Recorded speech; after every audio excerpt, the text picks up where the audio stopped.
Part 5, Exponent, Sum, and Difference Properties. Exponent property of logarithms says that if b is a positive number, again not equal to 1, and m is a real number and x is a positive number, then the log base b of x to the m equals m times the log base b of x. So we can take this exponent and move it in front of the log, which can be helpful if we need to simplify something or combine like terms or solve an equation where that would be helpful. So just as an example, we're not going to prove this, but let's verify that it really is true for this one example at least. Let's verify that log of 4 to the 5th equals 5 times the log of 4. So first let's note that 10 to the 5th times the log of 4 is the same thing as 10 to the log of 4 to the 5th power, and 10 to the log of 4 is just 4, so we have 4 to the 5th power. Since log of 4 to the 5th power means the power of 10 that gives 4 to the 5th, so that's what we've shown, that log of 4 to the 5th power does equal 5 times the log of 4. Let's verify using this property that we just talked about. Let's verify the change of base property that we talked about earlier. For positive numbers a and b not equal to 1 and a positive number x, we know that log base b of x equals log base a of x over log base a of b. So we use this change of base formula, but now let's talk about where it comes from. If we start just by saying y equals log base b of x, that's the left side of our change of base formula. And then we write it in exponential form. Now we have b to the y equals x. And then if we take the log base a of both sides, we have log base a of b to the y equals log base a of x. Next, we'll use that exponent property that we just talked about to move the y in front on that left side. So we have y times the log base a of b equals the log base a of x. Then divide both sides by log base a of b, and we have y is log base a of x divided by log base a of b. And we said that y was equal to the log base b of x, so we've shown our change of base formula works and where that comes from. So now you know why that formula works. Let's talk about the sum and difference properties of logarithms. So if b is a positive number not equal to 1, and u and v are going to be positive numbers, then the log base b of u times v equals the log base b of u plus the log base b of v. And the log base b of u divided by v is the log base b of u minus the log base b of v. So if we have in our original expression two things multiplied together, we can separate it into two separate logs with a plus in the middle. And if we have the two numbers u and v divided by, then we can separate them into two different logs using a minus. So let's verify that this is true for this one example. So the natural log of 15 equals the natural log of 3 plus the natural log of 5. So first let's note the e to the natural log of 3 plus the natural log of 5. That would be e to the natural log of 3 times e to the natural log of 5 using properties of exponents you've learned in previous classes. E to the natural log of 3 is just 3, and e to the natural log of 5 is just 5, so we get 15. And since natural log of 15 is the power of e that gives us 15, that shows that natural log of 15 does equal natural log of 3 plus the natural log of 5. And we can substitute u for 3, v for 5, and show that it works for any positive numbers. But let's use these properties now to expand this logarithmic expression. So we're going to expand it as far as we can with more than one log. So right now we have all log base 3. So we're going to expand using our property. So I could write this as log base 3 of 243 minus log base 3 of x squared plus 4. So we have two expressions here, 243 and x squared plus 4, and they're divided so we can separate them into two logs with the minus. Now let's see if we can simplify either one. So log base 3 of 243 means 3 to what power is 243, and 3 to the 5th power is 243. And I can't factor x squared plus 4 or anything, so I can't simplify that one. So as far as this can be expanded, we have 5 minus log base 3 of x squared plus 4. Let's try another one. Expand this logarithmic expression, write exponents as coefficients, and simplify. The first thing I'm going to do is write this as the natural log of y over ez all to the 1/4 power. So I'm going to write the radical as a power, as an exponent, and then I can use the properties that we've talked about. So bring the 1/4 in front, and I have 1/4 times the natural log of y over ez. Now I have something divided by something, y divided by ez. So I'm going to write this as 1/4 times the natural log of y minus the natural log of ez. And then I'm going to see what I can do from here. So I have 1/4 times, keep this as natural log of y, minus, and then here I have the natural log of e plus the natural log of z. So this was e times z, so I can separate it into two different logs with the plus in the middle. If I distribute through here the inside parentheses, I get natural log of y minus natural log of e minus natural log of z.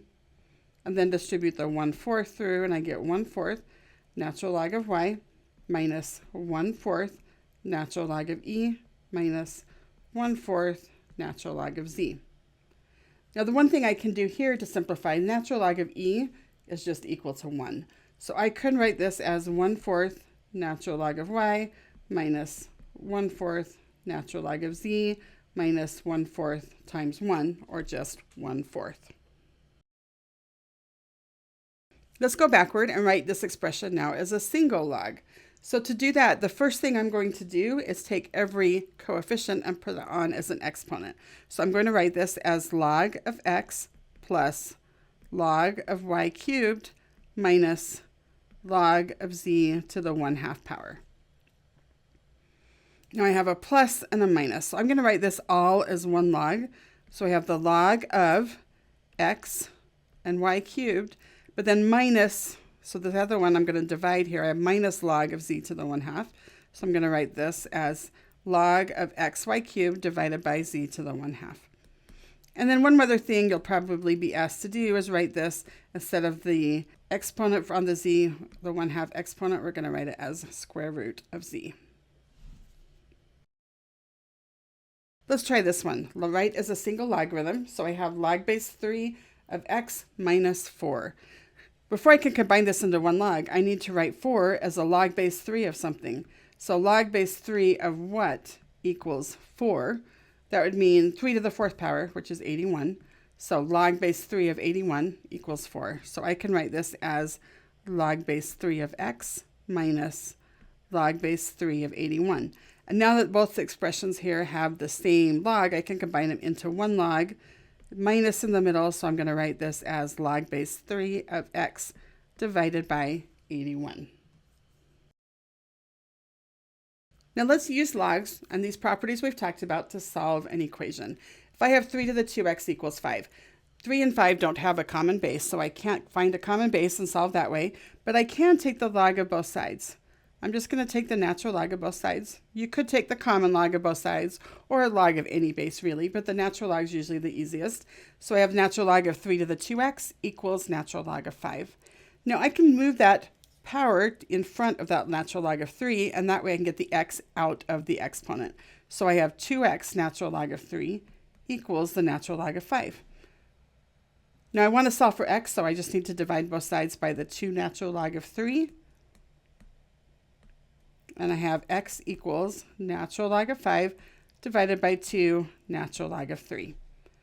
Now, if the homework problem or whatever you're doing asks you to estimate this on your calculator, you would put this in your calculator, make sure you're closing parentheses everywhere. But usually it's just going to ask you to write it as an exact number. So the exact number is natural log of 5 over 2 natural log of 3. Let's try this one. And again, we're going to give an exact answer. So I have 7 to the 3 plus 7x equals 3 to the 4 minus 2x. 7 and 3 don't have a common base, so I need to use a different strategy. I'm going to take the log of both sides. So natural log of 7 to the 3 plus 7x equals the natural log of 3 to the 4 minus 2x. Then I'm going to put the exponents in front. I need to get the x's. I'm trying to solve for x, so I need it out of the exponent.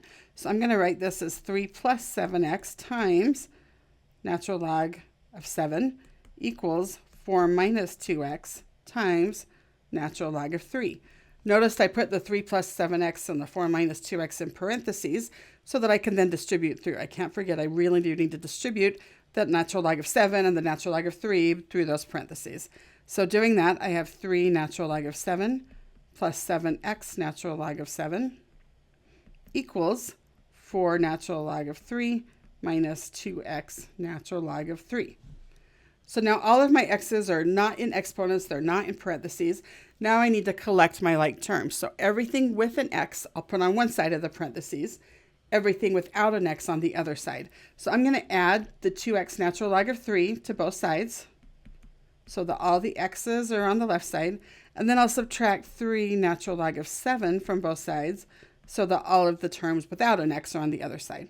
So now on my left side, I have 7x natural log of 7 plus 2x natural log of 3. And on the right side, I have 4 natural log of 3 minus 3 natural log of 7. So all of the x's are now on one side. Everything without an x is on the other side. If I factor an x here out of the left side, I have 7 natural log of 7 plus 2 natural log of 3. And that still equals 4 natural log of 3 minus 3 natural log of 7.